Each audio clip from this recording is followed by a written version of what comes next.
안녕하세요. 소리의 가치입니다. 구독과 좋아요, 알림 설정 부탁드려요. 오늘의 사연 시작할게요. 결혼 7년차 부부입니다.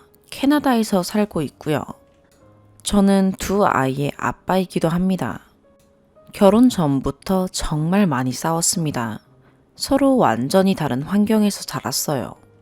저희 집은 가부장적, 아내 집은 가장의 권위가 전혀 없는 집입니다. 저희 집은 화목한 것과 거리가 멀고요. 아내 집은 가족끼리 끈끈합니다. 가진 것 없이 캐나다에 와서 정말 많이 다퉜습니다. 폭력, 폭언은 예사지요. 관계 개선을 위해 서로 노력했다고 생각했지만 이제 둘 다 에너지가 떨어져 가는 걸까요? 이제는 말도 안 합니다. 애들만 보고 사는 거죠. 애들 생각하면 이혼을 할 수 없지만 이게 옳은 삶인지 계속 고민하게 됩니다. 아내를 비판하고 싶지는 않습니다. 이미 비판하는 걸 포기했어요. 사람을 고쳐보려는 저의 잘못된 시도였죠. 좋은 말, 비난 등등 많은 방법을 시도해봤지만 사람을 이해하려고 해야 하지 고치려고 했던 생각 자체가 틀린 거죠. 아내도 저에게 똑같이 했고요. 그냥 우린 안 맞는 사람이었던 거고 결혼을 하면 안 되었던 거죠. 내가 잘하면 아내가 달라질 거야 라는 생각을 했던 제가 너무 한심합니다. 아내를 욕하는 건 아니고요. 사람을 고치려고 했다는 게 한심하다는 거예요. 어른들이 말하던 끼리끼리 놀아야 한다는 말이 참 와닿는 거 보니 저도 꼰대 반열에 들어선 건가요? 부부 상담을 다음 주부터 받으려고 합니다. 하지만 별 기대는 하지 않아요. 그냥 끝내더라도 서로 행복해지면 좋겠습니다. 하도 싸워서 서로 중환자 상태인데 이런 상담 몇 번으로 관계가 나아지길 바라면 안 되겠죠. 종교에 의지해보고 정말 열심히 살아보기도 했고 노력했습니다. 하지만 둘의 성격 차이가 크다는 게 점점 크게 보이네요. 매일매일이요. 인생에 오점을 남기기 싫은데 지금이라도 늦은 게 아니니 빨리 마무리하자는 생각도 들고 하루에도 몇 번씩 생각이 바뀌네요. 다들 어떻게 결혼 생활 하시나요? 아이들이 있어서 헤어지지 못하지만 슬픈 건 아이들이 제 인생의 가장 큰 축복이라는 겁니다. 주변 분들은 다들 잘 지내시는 것 같은데 제게만 이런 일이 일어나는 것 같네요. 사소한 예를 들면서 이런 일이 있었다고 말하는 것도 너무 감정이 소모되어 글이 써지지를 않네요. 추가. 갑자기 많은 댓글이 달려서 놀랐어요. 좋은 내용의 댓글이건 비아냥거리는 댓글이건 감사합니다. 시간이 되신다면 댓글에 제가 답한 부분을 봐주셨으면 좋겠어요. 많은 분들이 저를 가부장적인 가정에서 자라 권위적이고 가부장적이다 라고 생각하시는데요. 정말 부족한 게 많은 저지만 제가 가부장적이고 권위적이라고 생각하지는 않습니다. 한 예로 저는 육아 가사를 돕는다고 생각하지 않고요. 당연히 해야 한다고 생각합니다. 아내처럼 독박 육아는 아니지만 시간이 될 때마다 아내를 집 밖으로 나가서 쉬고 오기도 하고요. 아니면 제가 애들 데리고 나가서 아내가 잠이라도 편하게 잘 수 있게 하려고 합니다. 제가 글 초반부터 저희 집과 처갓집의 차이를 얘기한 이유는 저희 성격 차이의 본질적인 문제가 성장 환경에서 왔다는 것을 말하고 싶은 거였습니다. 다시 한번 댓글에 제가 답한 내용을 읽어주시면 저희 부부의 상황이 좀 더 이해가 가실 겁니다. 구체적인 내용을 처음부터 쓰지 않았던 것은 어차피 써봐야 제 입장에서만 글을 쓸 테고 이건 아내를 향한 비난밖에 되지 않을 것 같아서 그랬는데요. 아직도 제게는 상처인 몇 가지는 답글로 달았는데요. 아래 내용을 봐주세요. 첫 번째, 제가 가부장적인 가정에서 자랐지 제가 가부장적인 환경을 만든다고 한 적은 없는데요. 제가 쓴 글이 포괄적이다 보니 그렇게 이해하실 수도 있겠네요. 제가 말하고 싶었던 건 저희 부부의 본질적인 문제의 출발이 다른 성장 환경이라고 말하고 싶었던 겁니다. 지금은 회계사로 일하고 있지만 영주권을 따려고 저는 이민 초기에 목수를 했었어요. 관심이 많았던 분야지만 육체 노동을 한 적이 없어서 처음에는 많이 힘들었습니다. 그때로 다시 돌아가고 싶지 않을 만큼 고된 삶이었는데요. 6개월간은 오전 7시부터 9시간 수업 듣고 밤에 일을 하고 집에 오면 새벽 1시 정도 됩니다. 아내는 돌아온 제게 집 청소도 안 하고 도대체 하는 게 뭐냐라고 말했어요. 이런 말 듣고 서운한 제가 가부장적인 건가요? 최근에는 세금 신고 시즌이라 일을 늦게까지 해서 밤 11시 정도에 일을 마치고 돌아왔는데 애들 2명 돌보면서 하루 종일 고생할 아내 생각하니 마음이 좋지 않았습니다. 그래서 설거지, 빨래, 빨래개기, 청소 등 할 수 있는 건 모두 하니 뿌듯하더라고요. 다음날 아침 책상이 어질러졌다고 눈 뜨자마자 하는 게 뭐냐고 짜증내는 아내에게 서운한 건 제가 가부장적이어서인가요? 두 번째, 혹시 제가 가부장적이라고 위에 말했나요? 가부장적인 것도 여러 가지 정도가 있겠죠. 드라마에서 나오는 물 갖고 와라, 밥 차려라 라고 말하는 아버지 같은 거요. 저는 그런 집에서 성장하지는 않았습니다. 일을 워낙 많이 하셨던 아버지지만 그런 식의 가부장적인 것은 없었어요. 어머니께 특별히 잘하지도 않으셨지만 그렇다고 아주 못하신 것도 아니에요. 지금은 돌아가신 아버지께서 7남매의 큰 아들로 태어나셨고 자수성가하셔서 나름 괜찮은 가정을 만드셨습니다. 위에 제가 언급한 화목한 것과 거리가 멀다는 거는요. 불화가 있다는 말이 아니라 어렵게 자란 저희 부모님 세대가 열심히 일만 하시느라 가정까지 아주 화목하게 만드는 거에는 크게 신경을 못 쓰셨다는 말이었어요. 참고로 아버님은 73세에 돌아가셨고 어머니는 곧 70이십니다. 제가 글을 오해할 만하게 썼네요. 그냥 이런 집에서 자라다 보니 남자가 가정 하나 책임져서 잘 살게 해야 한다는 걸 자연스럽게 보고 자란 것 같습니다. 아내를 고치려고 한 거요. 제가 가부장적이라서 그런 건 아닌 것 같아요. 전 여자가 집에서 살림이나 하고 애나 봐라 이런 마인드 하나도 없습니다. 그래서도 안 되고요. 제 아내는 좋은 대학 나오고 꽤 유명한 회사에서 일해서 오히려 저보다 나은 사람입니다. 그런 사람한테 제가 처음부터 너 이렇게 해, 이것 좀 고쳐 이러지는 않았어요. 장모님이 결혼 전에 저한테 자네가 잘하면 아내도 변할 거야. 조금만 참고 기다려봐. 내가 젊어서 어렵게 살 때 좋지 못한 걸 보여줘서 그래. 이런 말씀을 하셔서 가슴 깊이 새기고 버텼어요. 막무가내 고집, 이기적인 것, 욱하는 성질 등등요. 근데 저도 너그럽지 못한 사람이라 감정이 쌓이고 통제가 안 되더라고요. 아내가 저에게 비아냥거리고 지잡대 나왔다고 놀리고 능력 없어서 노가다나 한다고 할 때 완전히 무너졌고요. 말씀하신 거 이해 가요. 제 딸이 저 같은 결혼 생활을 한다고 생각하니 끔찍하죠. 여자와 아내로서의 희생을 원한다고요. 그냥 저는 쉽지 않은 이민 생활에서 한 팀이 되어 같이 잘 나아가기를 원해요. 아내가 2아이를 보느라 힘들까봐 일부러 2아이들 데리고 나와서 쉬게 해주고 아니면 나가서 개인 시간 보내고 오라고 하는 제가 가부장적이고 아내의 희생을 강요한다고 생각하시나요? 세 번째, 맞아요. 정확하게 보셨어요. 저희의 성격 차이의 본질이 성장 환경에서 왔다는 것을 말하고 싶어서 그 내용을 초반에 썼습니다.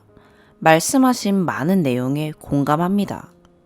저는 아니라고는 하지만 분명히 성장 환경에서 배운 교육이 결혼 생활 어딘가에서는 나오겠죠.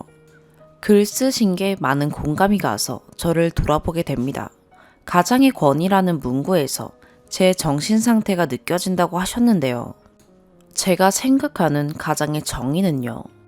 남자로서 어떤 환경에서건 가족들 모자란 거 없게 해줘야 한다. 자식들이 어떤 어려운 상황에서도 기댈 수 있는 사람이어야 한다. 이겁니다. 제가 생각하는 가장의 권위는요. 아내 잘 챙기고 돈 잘 벌고 자식들 잘 챙기면 따라오는 거라고 생각합니다. 여보, 너무 고생했어. 당신이 최고야. 당신이 하늘이야. 아빠가 이 세상에서 제일 고생하고 제일 멋져요. 이런 말 듣고 싶은 마음 전혀 없어요. 그냥 가장이 하는 만큼 따라오는 거죠. 가장의 권위가 무너진 처갓집에 대해서 말씀드리면 20살 때 결혼하신 저희 장인어른은 지금 모습에서는 상상도 할 수 없는 권위주의자셨대요. 심지어 장모님이 애 둘 데리고 짐까지 들었는데도 챙기지도 않고 앞에서 혼자 걸어가셨대요. 40대 중반에 장모님이 더 이상 이렇게 살지 않을 거라고 하신 후에 180도 바뀌셔서 지금은 정말 자상하고 가정적이신 분으로 변하셨습니다. 20대부터 40대 중반까지는 변변한 직업도 없이 나름 부잣집인 처갓집 덕 보고 사셨고요. 지금까지도 월급이 200을 넘어보신 적이 없습니다. 아내의 집에 처음 갔는데 화목한 분위기가 너무 좋았지만 한 가지 적응이 안 되었던 게 말만 하면 가족들이 물어뜯고 무시하는 거였어요. 처음 본 제 앞에서 좀 도가 지나치다는 생각도 들었습니다. 키가 좀 작으신 편인데 난쟁이라고 놀리고 장모님은 제 앞에서도 대놓고 시댁 무시하고 욕하시고 조금 적응이 안 됐어요. 그렇다고 저희 집이 돌아가신 저희 아버지 보고 무슨 임금님처럼 대하는 것도 아닙니다. 저는 막내로 자라서 나름 아버지한테 애교도 부렸고 장난도 많이 쳤지만 7남매의 큰 아들인 저희 아버지를 그런 식으로 놀리고 무시하는 건 저희 어머니나 할머니에게 볼 수는 없었어요. 결혼 후에 제게 그런 게 옵니다. 제 키가 174인데요. 저도 작은 거 압니다.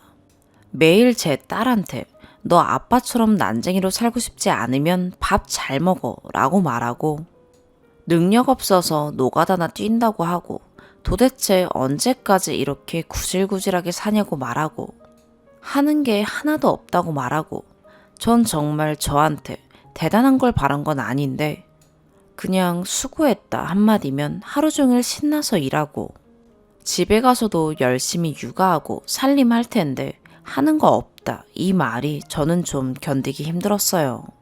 제가 어떻게 살았는지는 제 글을 수정하였으니 한번 봐주시면 감사하겠습니다. 지금은 조금 감정이 가라앉아서 잘 해결해 나가려고 고민 중입니다. 좋은 댓글 달아주셔서 정말 감사합니다. 많은 걸 고민하게 되네요. 네 번째, 제가 심리상담사에게도 말한 큰 3가지 포인트는요. A. 한국에 아내와 첫째 딸아이가 있을 때 저한테 매일 정해진 시간에 페이스타임으로 책을 읽어주라고 말을 했는데 제가 너무 바빠서 못했어요. 그 다음 카톡으로 야, 이 개 신발놈아, 뭐 같은 새끼야. 그거 하나 못해주냐. 넌 애를 사랑할 자격도 없어. 이 강아지야. 이런 메시지를 보냈어요. 엄청 길었는데 축약했습니다. 한국에서 직업 특성상 많은 상담을 했었는데요. 어떤 친구들이 저 사람이 저한테 나가 뒤져라 라고 말해서 정말 살기 싫습니다. 이렇게 말하면 솔직히 속으로 이 녀석 남자가 이렇게 나약하냐 그런 것 같고 이렇게 생각했어요. 근데 막상 저런 욕을 문자로 먹고 나니까 그때부터 삶이 참 비참해지더라고요. 내가 그때 그 친구들 마음을 이제야 이해하는구나 이런 생각을 했습니다. B. 위에 댓글 어딘가에도 썼는데요. 오전 7시부터 9시간 수업 듣고 바로 일 가서 저녁 12시까지 일하고 집에 오면 새벽 1시가 다 되었는데 하루 종일 핸드폰 게임만 하다가 방 청소 안 한다고 하는 게 뭐냐고 한 게 한두 번이 아니에요. 참고로 저는 그 당시 영어도 안 돼서 새벽 4시까지 공부하다가 5시 30분에 일어나서 다시 학교를 갔어요. C. 저희 어머니가 제 아내랑 안 맞아요. 저는 이게 누구 잘못도 아닌 것 같고 그냥 성향이 너무 달라서 그런 거니까 그냥 중간에서 누구 편도 들지 않고 사이가 더 나빠지지 않게 조정하고 살고 있어요. 하루는 어머니가 뭔가를 서운하게 했는지 아내가 어머니 카톡을 한동안 차단했었습니다. 두 번째 사연입니다. 인천에 거주하는 30대 초반 여성입니다. 저는 남편의 첫사랑이며 오랜 구애 끝에 사귀었습니다. 연애 4년, 아이를 임신해서 서둘러 결혼 준비를 했습니다. 남편은 크리스마스에 지인들 앞에서 멋진 프로포즈를 하였고 친구들의 부러움을 사며 결혼을 했습니다. 결혼 전 남편은 친구들과 청첩장 핑계로 술을 마시겠다며 외박이 잦았습니다.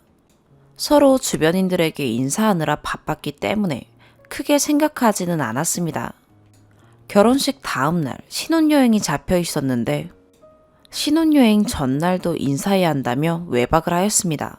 그 다음날 신혼여행을 갔습니다. 저는 너무 섭섭했습니다.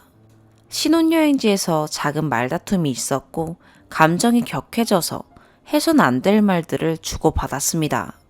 다음날 남편에게 사과하였으나 그날 이후로 말도 안 되는 이유로 이혼을 무조건 요구했으며 한국으로 돌아왔습니다. 시부모님께 남편은 임신 5개월인 저와 못 살겠다며 헤어지겠다고 말한 뒤 이틀 동안 외박을 하였고 시부모님의 설득으로 신혼집에 들어왔으나 평일에는 새벽 4시에 귀가하였고 주말에는 외박을 하였습니다. 남편은 저의 사과에도 굴하지 않았으며 아침이면 저에게 헤어지자, 아이는 지워라, 이혼을 요구했습니다. 하지만 저는 저에게 화가 너무 많이 나서 그럴 거라 생각했으며 용서를 빌었습니다. 그러면서 뜻대로 대화가 안 되면 언성을 높이고 폭언을 서슴지 않았습니다. 신혼여행에서 돌아와서 단 하루도 가정을 지킨 적이 없었으며 저는 임신한 몸으로 하루하루 불안에 떨었습니다. 빈 신혼집에서 가구 정리도 안 된 상태에서 임산부가 태교는커녕 그래도 돌아올 남편을 기다리며 매일 밤 공포에 잠을 잤습니다. 그렇게 한 달쯤 지날 무렵 남편은 짐을 갖고 가출을 하였습니다. 간혹 찾아와서 이혼을 요구하였습니다. 신혼여행에서 단순 말싸움으로 이렇게까지 하는 이유를 몰랐습니다. 남편은 임신 7개월인 저에게 미친년아, 아이 지워라. 임신 8개월에도 수술하는 곳 있다. 거지 같은 년, 개진상 떠내. 애 지우고 다른 남자 만나 등등 입에도 담지 못할 폭언을 하였습니다. 남편은 폭언과 손찌검으로 저를 협박했고 도무지 이해할 수도 없었지만 뱃속의 아이를 위해 저는 일방적으로 사과를 했습니다. 무릎 꿇고 빌며 할 수 있는 건 다 했습니다. 하지만 돌아오는 건 폭언, 손찌검뿐. 그렇게 지내다 저는 혼자 신혼집에서 자다 양수가 터져 응급수술로 임신 8개월 만에 남편 없이 아이를 낳았습니다. 남편은 연락이 안 되었고 10시간이 지난 뒤에 왔습니다. 그 뒤로도 돌보지 않았습니다. 남편은 다시 잘 될 것처럼 잘하겠다, 미안하다 했지만 퇴원 후 돌변했으며 출산한 지 일주일 된 저에게 인큐베이터에 있는 아이는 입양 보내자 라고 했습니다. 기다리면 정신 차릴 거라 믿었습니다. 그런데 애인이 있다며 만나자고 했습니다. 손발이 떨리고 몸도 다 추스르지 못한 상태라 정신도 없지만 일단 만나러 갔습니다. 산후조리 중인 여자를 밖으로 불러냈습니다. 어찌됐든 집 앞 커피숍에 불려나와 내연녀를 만났습니다. 당황해하는 찰나에 시부모님이 오셔서 일단락 되었습니다. 저는 충격이 휩싸였으나 자초지종을 물으니 남편은 그건 연기다. 아는 여자애한테 시킨 거다 라며 말을 했습니다. 저는 몸도 추스려야 했고 아이가 있기에 믿어주기로 했습니다. 이렇게라도 싸움이 끝나기를 바랬습니다. 그리곤 며칠 후 여자친구라며 전화가 왔습니다. 결혼 전부터 정식으로 사귀었다. 결혼 일주일 전 동안 나랑 같이 보냈다. 신혼여행 가기 전날 나랑 보냈다. 신혼여행지에서 내 선물 사온 건 아냐. 아이가 있는 줄 알았지만 지운 줄 알았다. 오빠가 아이도 꼴 보기 싫다며 안 보겠다며 각서까지 썼다. 애는 입양 보내라. 오빠는 내 집 옆으로 이사 왔고 동거하다시피 했다. 오빠 만나는 거 우리 부모님도 알고 계신다. 낮에는 나랑 자고 밤에는 너랑 잔 거다. 오빠네 어머니도 만난 적이 있다. 그동안 있었던 수많은 이야기를 하며 저를 괴롭혔고 서로 너무 사랑하니 이혼을 해달라고 했습니다. 하지만 저는 믿을 수도 받아들일 수가 없었으나 시부모님께서 아이를 위해 용서해 주기를 바라셨고 저 또한 아이만을 생각하기로 했습니다. 남편은 내연녀와 헤어졌다며 다시 살 것을 받아주길 원했습니다. 저는 그 내연녀가 술집 접대부였기에 스쳐 지나가는 바람이라고 생각했습니다. 아니, 그러길 바랬고 용서해주고 싶었습니다. 하지만 남편은 그 뒤로도 번복을 하였고 가출 또한 번복하며 지냈습니다.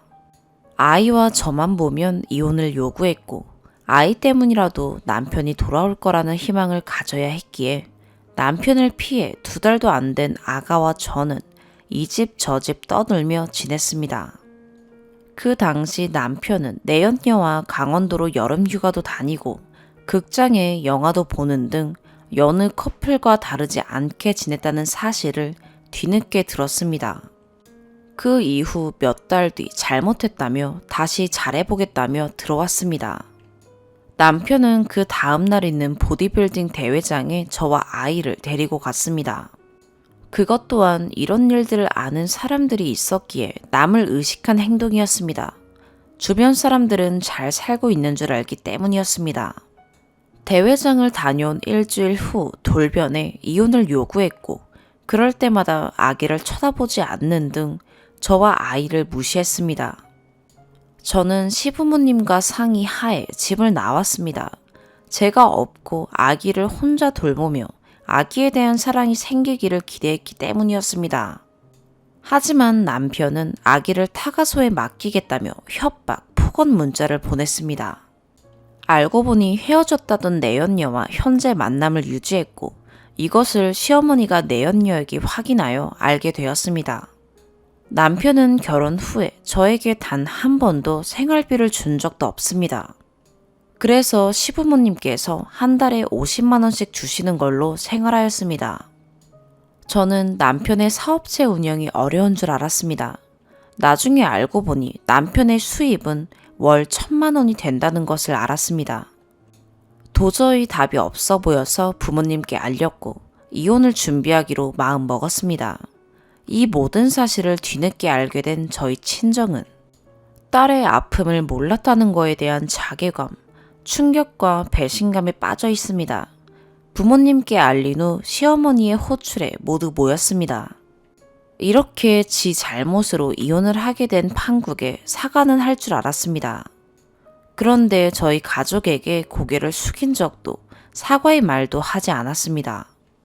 제가 가장 마음이 아픈 건 태어나서 단 한 번도 아빠의 사랑을 받지 못한 아가입니다. 현재 남편은 그 내연녀와 만남을 위해 집을 나갔습니다. 저는 남편에게 사기 결혼을 당하였습니다. 남편과 내연녀를 용서할 수가 없습니다. 내연녀가 부천역 근처에 산다는 것을 알지만 제 힘으로는 할 수 있는 게 없습니다. 현재 이혼 소송 중이지만 법도 혼인신고를 늦게 하였고 간통 증거가 없기에 강통으로 받아들여지지 않는다고 합니다. 제가 할 수 있는 게 전혀 없어 화가 나고 미칠 것 같습니다. 조언 부탁드립니다. 3번째 사연입니다. 안녕하세요. 이제야 아기를 재우고 온전히 제 시간이네요. 저는 25살 아기 엄마입니다. 저는 중학교 때 부모님이 돌아가시고 좋은 기회로 수녀님들 밑에서 자랐습니다. 20살이면 대부분 떠나 사회생활을 하는데 엄마 같은 수녀님께서 제가 대학에 가길 원하셨고 덕분에 전문대라도 입학하게 되었습니다. 전문대 유아교육과를 다니면서 처음으로 남자친구를 사귀게 되었어요. 수녀님과 같이 지내는 친구들 외에는 제가 속마음을 다 털어놓고 지낼 상대가 없었는데 남자친구한테는 1년 되었을 때 다 털어놓고 의지했어요. 그런 게 너무너무 좋아서 더 푹 빠지게 되었고 마지막 학기 앞두고 임신을 하게 되었어요. 수녀님한테 제일 먼저 털어놨는데 정말 친엄마처럼 안타까워 하셨고 일단 남자친구와 부모님께 알리라고 하셨어요. 남친은 듣고 자기가 책임진다고 했고 남친도 곧 졸업이니 아기 낳기 전엔 취업해서 가정을 이룰 거라고 했어요. 남친 부모님께선 이 사실을 알고 노발대발 하셨고 특히 제 배경을 알고 나서는 아기 지우라고 하셨어요. 남자친구는 결국 집에서 쫓겨났고 둘 다 마지막 학기 못 다녔어요. 일단 수녀님께서 조금 도와주시고 저와 남친 모은 돈으로 원룸을 얻었고 법적으로만 결혼했어요. 그때 전 제가 잘못한 거, 무책임한 거 다 알았지만 가족이 생겼다는 게 더 좋았고 이대로만 간다면 더 바랄 게 없다고 생각했어요. 둘 다 휴학했기 때문에 일단 아르바이트를 하면서 생활비를 버는데 그 행복이 몇 개월 가지 않았어요. 제가 유산기가 있어서 집에서 안정을 취해야 했고 남편은 혼자 24시간 중에 18시간을 일했어요. 너무 책임감이 있었고 부담감이 심했나 봐요. 전 혼자 집에서 하루 종일 있고 외롭고 우울하고 남편은 몸도 마음도 지치고 출산 앞두고 많이 싸웠어요. 둘 다 어려서 상대에 대한 배려가 너무 부족했어요. 자기 힘든 것만 너무 생각했어요. 아기 출산하고 잠깐 세상 다 얻은 것처럼 행복했지만 또 싸움이 반복되고 남편은 군대도 가야 되고 전 몰랐지만 계속 부모님과 연락했었나 봐요. 결국 헤어졌어요. 이혼하고 얼마 뒤 전 남편은 군대 갔어요.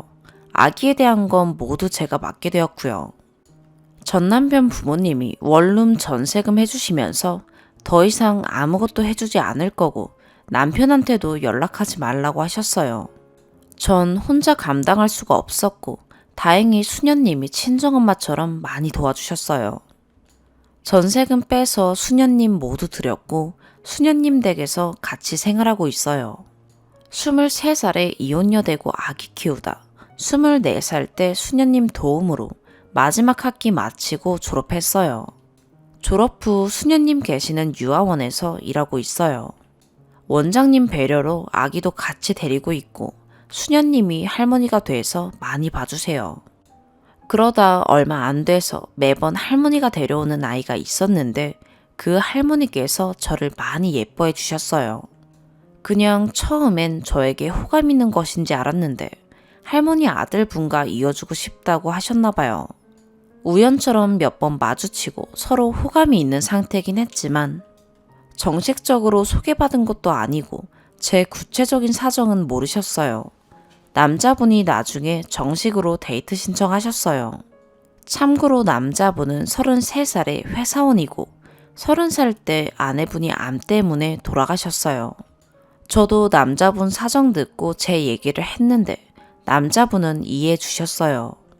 남자분이 저를 결혼 전제로 만나고 싶다고 하셨고 전 그 전에 어머니께 제 얘기를 제대로 해야 될 것 같다고 했어요. 결국 말씀드렸고 결혼은 허락하셨어요. 다만 아기는 안 데려오는 조건으로요. 저는 절대 그럴 수 없어요. 정말 힘들 때마다 아기 때문에 버틴걸요. 남자분은 딸이 5살이에요. 남자분도 처음에는 어떻게든 설득해보겠다고 했는데 한 달 사이에 마음이 바뀌었나 봐요. 미련하게 또 사랑했고 푹 빠져버렸는데 이렇게 헤어지게 될 것 같아요. 그냥 푸념해봤어요. 제가 정상적인 가정을 아이에게 못 주더라도 그냥 제가 키우고 싶어요. 수녀님께선 일단 수녀님께 맡기고 결혼하라고 결혼해서 계속 설득해서 데려가라고 하는데 어떻게 떼어나요? 제가 수녀님 밑에서 사랑받고 자랐어도 그 아픔을 아는데 제 자식한테 또 그럴 수 없어요. 남자분은 일단 이번 연도까지 만나보고 결정하자는데 제 아이 떼놓고 오라는 남자 만날 수 없을 것 같아요. 내일 이야기해보려고요. 그래서 생각도 정리할 겸 글 써봐요. 제 행복 위에서 아이 놓고 오라는데 제 행복은 아이예요. 추가. 이렇게나 관심 가져주실지 몰랐는데 관심과 조언 감사합니다. 그저 넋두리하고 제 생각을 정리해보려고 써본 글이 많은 위로가 되고 좋은 충고도 받게 되네요. 정말 부족한 제가 정신 차리게 돼요. 그리고 따뜻한 위로해주신 분들 평생 잊지 못할 거예요. 수녀님 말고 제게 따뜻했던 사람 별로 없었는데 제가 현실에서도 이런 따뜻한 분들 만났더라면 더 잘 살았을 거라고 생각해요. 다시 한번 감사드려요. 오늘 남자분 만나서 아이와 나는 하나다. 절대 못 헤어지고 결혼할 수 없고 계속 만나는 것도 싫다. 내가 당신을 좋아한 것은 만나면서 좋은 사람이니 나와 인연이 된다면 내겐 좋은 남편, 내 아이에겐 좋은 아빠가 될 거라고 생각했기 때문이고 그런 사람과 행복하고 싶어서였다. 내 행복의 1순위가 아이이기 때문에 당신과의 행복은 꿈꿀 수도 없다 라고 말했어요. 남자분은 어머니 핑계를 대면서 엄마 입장이 자신의 입장은 아니라며 절 붙잡았지만 핑계를 더 듣지 않고 자리에서 일어났고 집에 와서 계속 전화 오고 연락 오지만 안 받아요. 수녀님께도 말씀드렸어요. 수녀님께서는 제 행복을 위해 또 희생하시려고 했지만 제가 아니라고 생각하니 네 뜻대로 하자고 하셨어요. 댓글 보면서 많이 깨달았어요. 답변 드려야 될 게 있는 것 같은데 일단 제 아이는 아들입니다. 제가 언급 안 하고 계속 아가라고 써놔서 오해가 있나 봐요. 그리고 남자분과 알게 된 지 한 달이 된 게 아니라 1년 정도 되었지만 관계가 발전하면서 남자분 어머니께서 아이 놓고 와라 하고 남자분은 어머니 설득한다고 해놓고 한 달 만에 오히려 설득당했다는 뜻이었어요. 1년이 되었지만 데이트한 건 7개월 정도 되었고 책임지지 못할 일은 하지 않았어요. 24살 2월에 졸업하고 쭉 일하면서 그분 어머니도 남자분도 알게 된 거예요. 제가 나약하고 사람 잘 믿고 푹 빠지는 거 맞아요. 지적해 주셔서 감사해요. 아기 엄마인 만큼 앞으로 똑소리 나게 살게요. 수녀님께도 진짜 이젠 상처 안 드리고 효도하면서 살 거예요. 저도 항상 수녀님께 죄송하고 다른 분들이 엄마 하면 눈물 나듯이 저에게 그런 존재예요. 남자분 아이가 제 원생이라 내일 출근하고 받아들여야 하는 현실이 두려워 아직 못 자고 있어요. 절대 흔들리지 않고 이겨낼게요. 다시 한번 여러분의 따뜻함과 따끔한 조언들 감사해요. 항상 잊지 않고 살게요. 오늘의 사연 여기까지입니다. 구독과 좋아요, 알림 설정 부탁드려요. 시청해주셔서 감사합니다.